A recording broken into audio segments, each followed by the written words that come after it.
In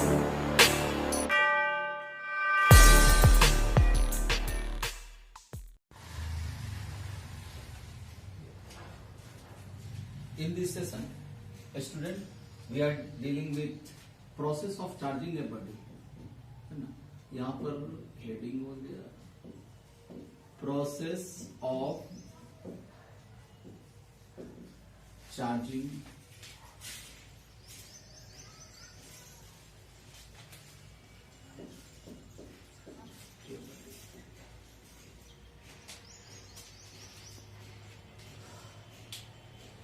Dear student, in this session we are dealing with process of charging a body.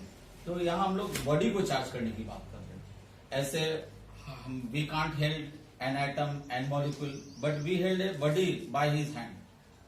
हम लोग जो अपने हाथ से पकड़ते हैं वो किसी बॉडी को पकड़ते हैं. माइक्रोस्कोपिक बॉडी की बात करते हैं. माइक्रोस्कोपिक में हम लोग किसी एटम को नहीं पकड़ सकते, इसलिए हम लोग जो यहाँ डील कर रहे हैं या we have to study in this session charging process of charging a body. तो बोलता है there are 3 process of charging a body. There are following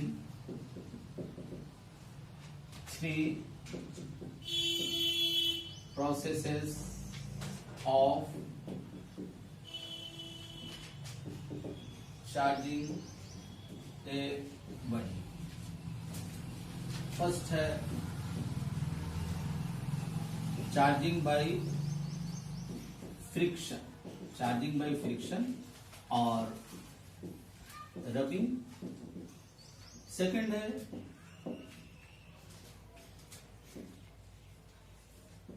charging by conduction and third में है चार्जिंग बाय इंडक्शन. अब etch process को separately यहां हम deal करेंगे. तो सबसे बड़ी बात आती है कि सबस्टांस जो है वो आपका कंडक्टर है, इंसुलेटर है, ये डिसाइड करना पड़ता है, क्योंकि सारे प्रोसेस से सारे बॉडी को नहीं आप चार्ज कर सकते. जैसे ये कंडक्शन है तो कंडक्शन से सिर्फ कंडक्टिंग बॉडी को चार्ज आप कर सकते हैं. इंडक्शन है, इंडक्शन में जब चार्ज करते हैं तो इसमें आपको कंडक्टर और नॉन कंडक्टर दोनों हो सकता है. और फ्रिक्शन से जब भी हम चार्ज करते हैं तो नॉन कंडक्टिंग बॉडीज को चार्ज करते हैं. तो यहाँ पर एक क्वेश्चन अराइज होता है कि स्टूडेंट आपको कंसेप्ट होना चाहिए कि कंडक्टर क्या है और इंसुलेटर क्या है. तो इसको इंडिविजुअली डील करने से ज्यादा अच्छा है कि सबसे पहले मैं आपको एक कंसेप्ट दे दूं अबाउट कंडक्टर और इंसुलेटर. तो अब मैं हेडिंग कर रहा हूं यहां पर कंडक्टर एंड इंसुलेटर. कंडक्टर क्या है और इंसुलेटर क्या है. तो एक बात बहुत अच्छा से स्टूडेंट जान लें कि फिजिक्स या एनी साइंस का सब्जेक्ट जो स्टार्ट होता है वो मैटर से स्टार्ट होता है. मैटर को ही हम लोग आल्सो नोन एज मटेरियल, इसी को हम लोग जो है सबस्टांस भी कहते हैं. तो सबस्टांस का बहुत सारा क्लासिफिकेशन है. हम यहाँ पर क्लासिफाई करके देखें तो हम लोग यहाँ पर एक क्लासिफिकेशन आपको दिखा रहे हैं on the basis of passing of electric current, passing of electric current through the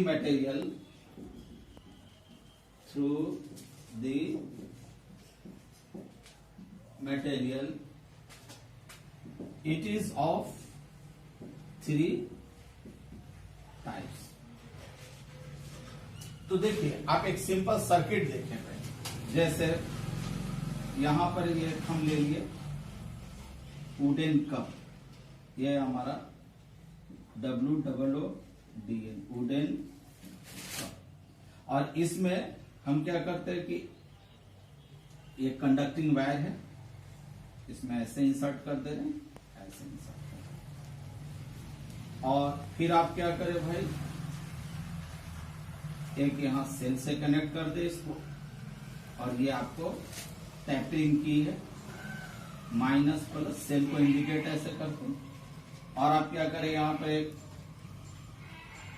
bulb लगा दे, और बल्ब नहीं तो फिर आप एक आमीटर भी क्या करता है, वो करंट को मेजर करता है। आप मेजर ना भी करें तो भी ये आमीटर के डिफ्लेक्शन से ये पता चल जाएगा इस सर्किट के थ्रू करंट पास कर रहा है कि नहीं। और अब क्या करें, डिफरेंट मटेरियल के सबस्टांस, डिफरेंट मटेरियल को या डिफरेंट सबस्टांस के को या इसमें डालिए, या उसको अगर ज्यादा हो तो फाइन ग्रेन्यूल्स में इसको डाल दीजिए, फिलअप कर दीजिए, और फिलअप करके आप जैसे इसको टैपरिंग की को ऑन करेंगे तो अगर बल्ब जल जाता है या आमीटर में रिफ्लेक्शन शो करता है तो आप समझ जाएंगे कि जो सबस्टांस इसमें हम डाले थे वो सबस्टांस कंडक्टर है, अदरवाइज इंसुलेटर है। तो एक सिंपल सर्किट से आपके दिमाग में ये कंसेप्ट आ गया कि हम लोग भी आसानी से इस बात को डिटेक्ट कर सकते हैं कि गिवन सबस्टांस जो है वो हमारा कंडक्टर है या इंसुलेटर। तो ये दिखा रहे हैं आपको कि हमारा सबस्टांस 3 टाइप्स का, वो कौन कौन है। तो आप पहला देख लीजिए, फर्स्ट को हम लोग कहते हैं कंडक्टर, दूसरा हो गया आपका नॉन कंडक्टर, इसी का एक और नाम है नॉन कंडक्टर को ही हम लोग कह देते हैं बैड कंडक्टर, इसी को हम लोग एक और नाम से जानते हैं इंसुलेटर, और इसी को फिर हम डाई इलेक्ट्रिक सबस्टांस भी कहते हैं, डाई इलेक्ट्रिक सबस्टांस। अभी तो हम सिर्फ इसी दोनों का डिस्कस करेंगे। एक और होता है जिसको हम लोग सेमी कंडक्टर कहते हैं। सेमी कंडक्टर की फिजिक्स अलग होती है, इसको हम स्टडी कर लेंगे मॉडर्न फिजिक्स में। आप कंडक्टर किसको कहते हैं, नॉन कंडक्टर किसको कहते हैं, सिंपल डेफिनेशन में आप पहले से भी जान रहे हैं, हम थोड़ा लिख भी दे रहे हैं। बोलता है दी मटेरियल या दी सबस्टांस, दिस मटेरियल या the substance through which electric current passes is known as conductor. अब आइए आप इंसुलेटर, इसका डिफिनेशन लिख देते हैं इंसुलेटर का, the substance through which electric current doesn't pass is known as insulator। अब आप देखें एग्जाम्पल कंडक्टर का, इंसुलेटर का। पहले जब तक आप इसके बारे में एक कंसेप्ट नहीं बनाएंगे तब तक प्रोसेस ऑफ चार्जिंग समझने में थोड़ा दिक्कत होगा, क्योंकि फिजिक्स एक अप्लाइड साइंस है, और जब तक इसका एक प्रॉपर एग्जांपल लेकर नहीं आप देखेंगे या आपके डेली लाइफ से ये वेरीफाई नहीं होगा तब तक फिजिक्स का कंसेप्ट नहीं आता।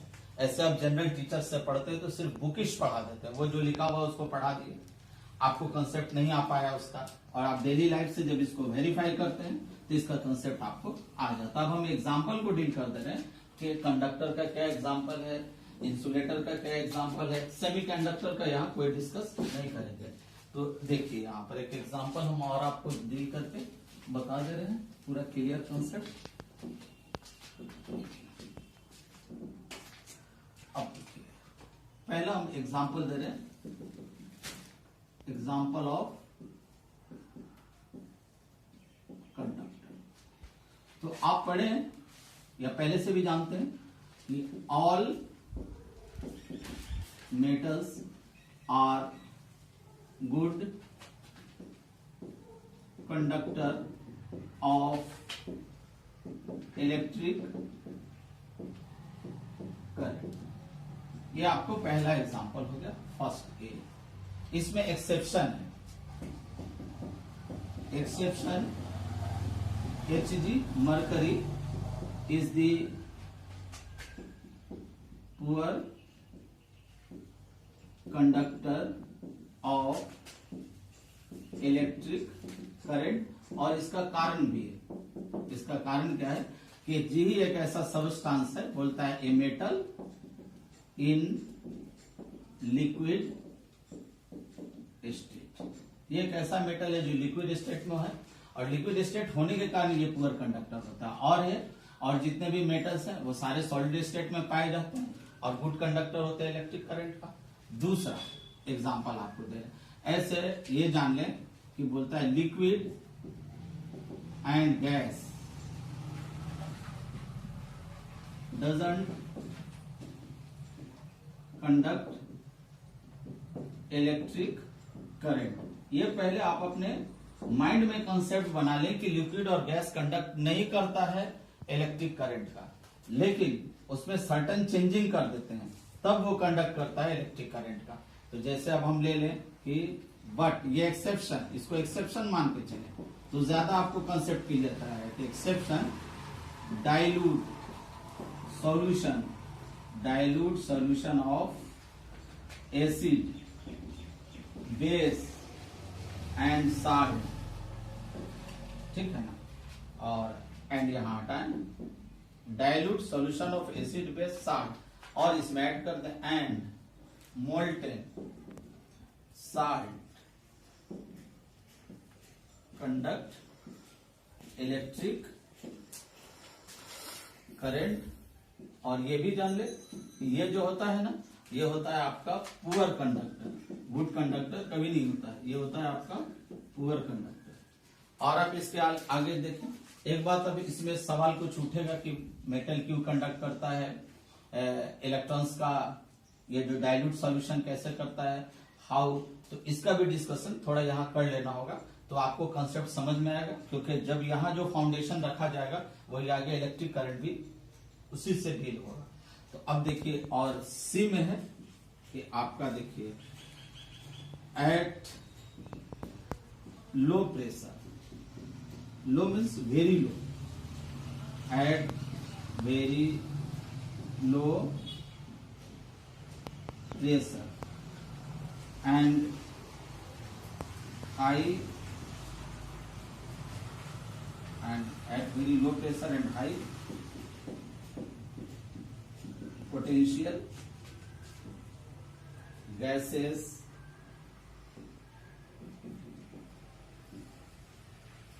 conduct electric। थोड़ी इसकी मैकेनिज्म समझिए, क्योंकि पहले से भी आप पढ़ते चले आ रहे हो और आप भी ये शो करते हैं कि हमारे पास टाइम नहीं है या हमें टेंशन नहीं है इसको समझने का, और जब तक आप इसका मैकेनिज्म नहीं समझेंगे तब तक फिजिक्स आपको समझ में आना पॉसिबल नहीं है। तो देखिए एक सवाल इसी में तुरंत यहीं पर एराइज किया, वो क्या एराइज किया कि वाई मेटल कंडक्ट या how metal conduct electric current. अब इसका भी आंसर हम आपको करके दिखा रहे हैं, देखो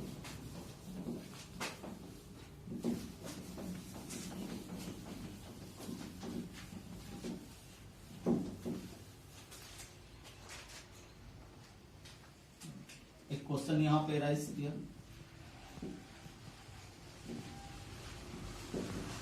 हाउ ए मेटल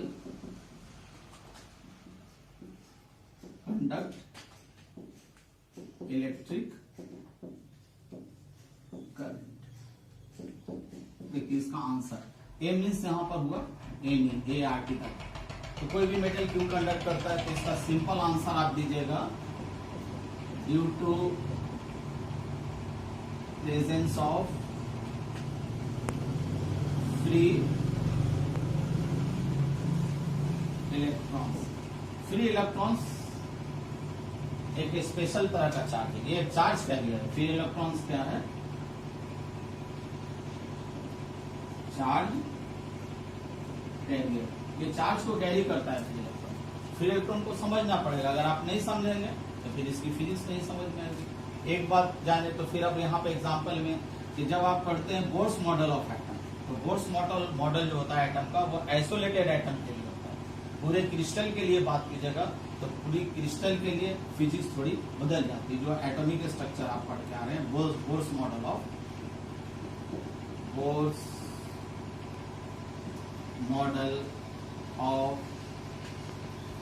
एटम, ये जो वैलिड है ये है वैलिड फॉर आइसोलेटेड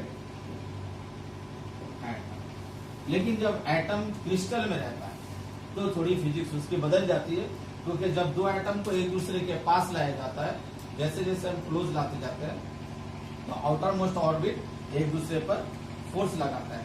तो आउटर मोस्ट ऑर्बिट जब एक दूसरे के क्लोजर आता है तो यहाँ पर जो आउटर मोस्ट ऑर्बिट देखते हैं तो इंसुलेटेड एटम में ये आउटर मोस्ट ऑर्बिट अलग रहता है, लेकिन जब क्रिस्टल में आता है तो वो एक इक्विवेलेंट एनर्जी लेवल बनाता है और उसको हम लोग कहते हैं एनर्जी बैंड। इसलिए क्रिस्टल में फिजिक्स अलग हो जाती है।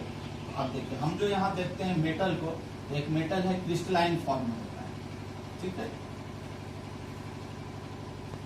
All metals are in crystalline form.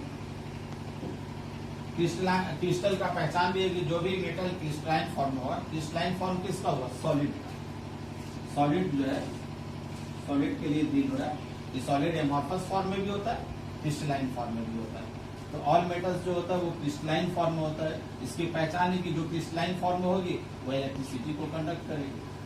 अब देखिए इसमें एक्सेप्शन मरकरी है, मरकरी क्रिस्टलाइन फॉर्म में नहीं होता है, इसलिए उसको छोड़ के एक्सेप्ट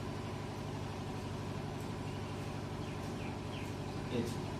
अब आइए, जब ये क्रिस्टल है, अगर क्रिस्टल आप क्रिस्टल में पढ़े भी होंगे सॉलिड में, और अगर नहीं भी पढ़े होंगे तो आप देख भी लीजिए कि एक सिंपल हम दिखा रहे हैं, एक सेल दैट इज क्रिस्टल।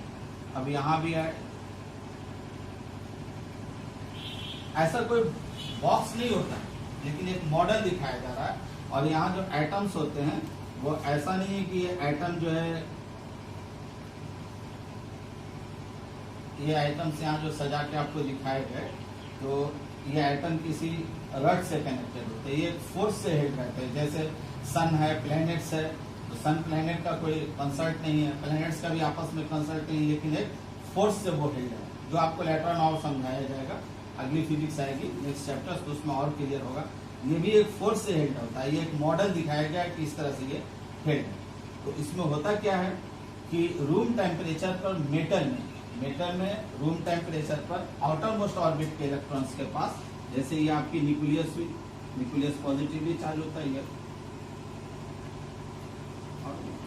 तो मान लीजिए आउटर मोस्ट ऑर्बिट है, तो आउटर मोस्ट ऑर्बिट का जो इलेक्ट्रॉन होता है आउटर मोस्ट ऑर्बिट में, इसके पास इतनी काइनेटिक एनर्जी होती है कि ये पोटेंशियल एनर्जी से ज्यादा होती है। जब भी याद रखें, जब पोटेंशियल एनर्जी काइनेटिक एनर्जी से बड़ा होगा,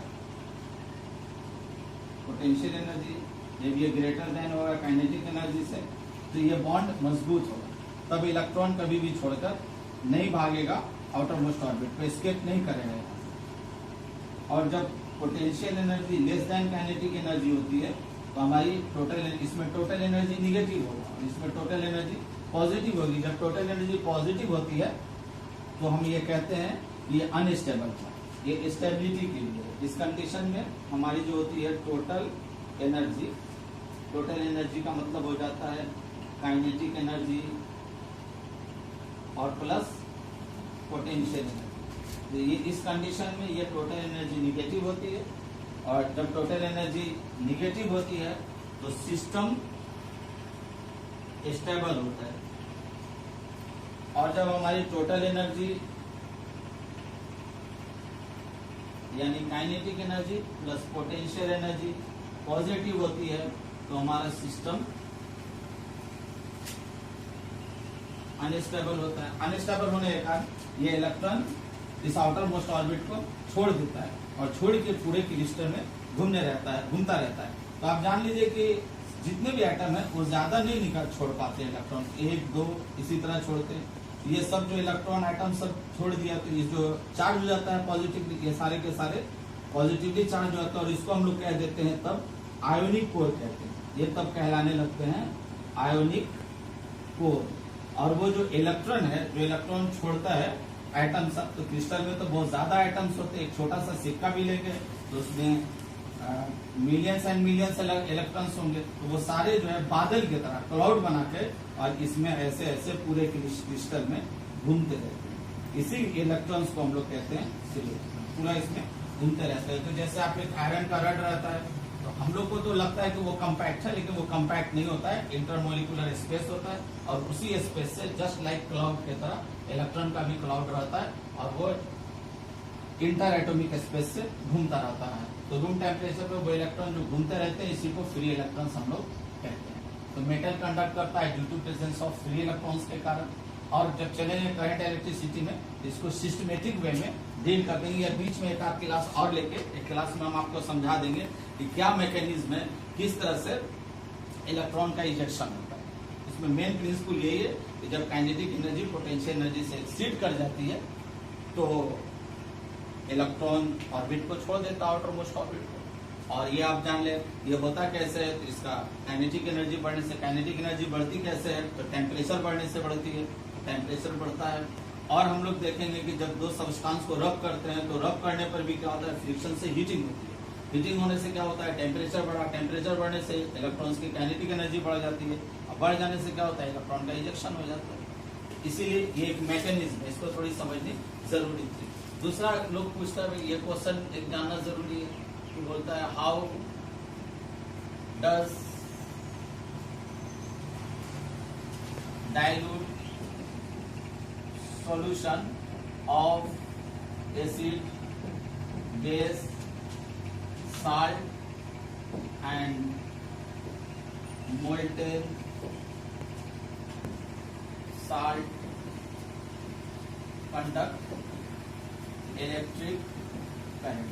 तो इसका सिंपल आंसर है, देखिए आप केमिस्ट्री के टीचर आपके अच्छे हैं, और मेरे साथ भी आपको पढ़ा रहे हैं, केमिस्ट्री के टीचर है, उदय दे रहे हैं क्लासेस। वो आपको शायद हो सकता है अगर 12th में हो तो वो आपको बताएं कि जब भी किसी एसिड को, बेस को या साल्ट को हम जो है वाटर में डिसॉल्व करते हैं, अगर ये वाटर है और इसमें अगर आप मान लिया कोई एसिड डाल दिए, जैसे HCl, अगर HCl को जैसे आप इसमें डालते हैं, ये आयन फर्निश करता है, ठीक है ना, फर्निशेस आयन, ये डिसोसिएट कर जाता है, डिसोसिएशन होता है, और ये ऐसे चला जाता है H प्लस में, Cl माइनस में, और ये इसमें घूमता रहता है। तो आप आयन किसको कहते हैं, तो बोलता है आयन हम लोग कहते हैं चार्ज्ड एटम और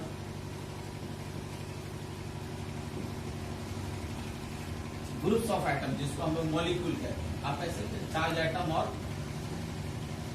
molecule is known as ion. अब देखिए ये भी एटम है, ये भी एटम है, लेकिन चार्ज है, इसलिए इसको भी आयन कहते हैं और इसको भी आयन कहते हैं। ये हमारा हो गया पॉजिटिवली चार्ज्ड एटम, इसको हम लोग कह देते हैं कैटायन, और ये हो गया निगेटिवली चार्ज्ड एटम, इसको हम लोग कह देते हैं एनायन। और ये जान लीजिए ये रूम टेम्परेचर पे ये भी रैंडम मोशन करता रहता है, इसमें रैंडमली घूमता रहता है। ये हो गया आपको फ्रीली ये घूम रहा है, ठीक है ना, बोलता है कि these ions are moving freely, हो गया ना, therefore known as mobile ion. तो जैसे वहां पर फ्री इलेक्ट्रॉन, उसमें भी मोशन है, वो भी मूव कर रहा है, इसको फ्री कहिए या मोबाइल कहिए। तो देखिए यहाँ भी ये क्या है, मोबाइल आयन है। इसी मोबाइल आयन के कारण कंडक्टिविटी होती है dilute solution of acid, base and salt. ये जो HCl है, यहाँ पर ये एसिड है। इसी तरह आप एग्जांपल ले सकते हैं बेस का, है ना, बेस में जैसे मान लीजिए आप ले लें NaOH, ये हो गया आपका बेस। इसी तरह आप साल्ट से भी सोडियम क्लोराइड NaCl है, देखिए ये आपका हो गया टेबल साल्ट, जो खाना में खाते हैं आप, इससे भी आप दिखा सकते हैं कि ये कंडक्ट करता है इलेक्ट्रिक करंट का। और गैस के लिए देखिए, तो गैस के लिए आप देखे होंगे, अगर हम लोग ये तीसरा क्वेश्चन लगाते हैं कि how does gases conduct electric current, brief में बता रहे हैं, ब्रीफ में इसलिए बता रहे हैं ये ज्यादा बताना यहाँ पे पॉसिबल नहीं है। तो आप एक पढ़े होंगे discharge tube phenomena, discharge tube phenomena chemistry में, जिसमें हम लोग क्या करते हैं, हार्ट गिलास का ये ट्यूब रहता है, या आप अपने घर पे भी जो देख रहे हैं CFL है या ट्यूबलाइट जो जलाते हैं वही है, और कुछ नहीं। एक बात और जान ले कि मेटल में तो आप सेल से जोड़ दिए तो करंट पास कर गया, लेकिन लिक्विड और गैस में कैसे करंट पास करता है, तो इसमें करंट पास करने के लिए कोई मेटल का वायर डालना पड़ता है जिसको आप इलेक्ट्रोड कहते हैं। जैसे इसमें भी होगा, एक मेटल का वायर हो, रड हो, प्लेट हो, एक इधर से इसमें डिप करेंगे, एक इधर से डिप करेंगे, तब उसको सेल से जोड़ेंगे। तो इसमें भी डिप करते हैं, तो आप ऐसे वायर भी इसमें डिप कर सकते हैं, प्लेट भी डिप कर सकते हैं, डिप कर दी और इसके दोनों एंड पर हाई वोल्टेज लगाते हैं।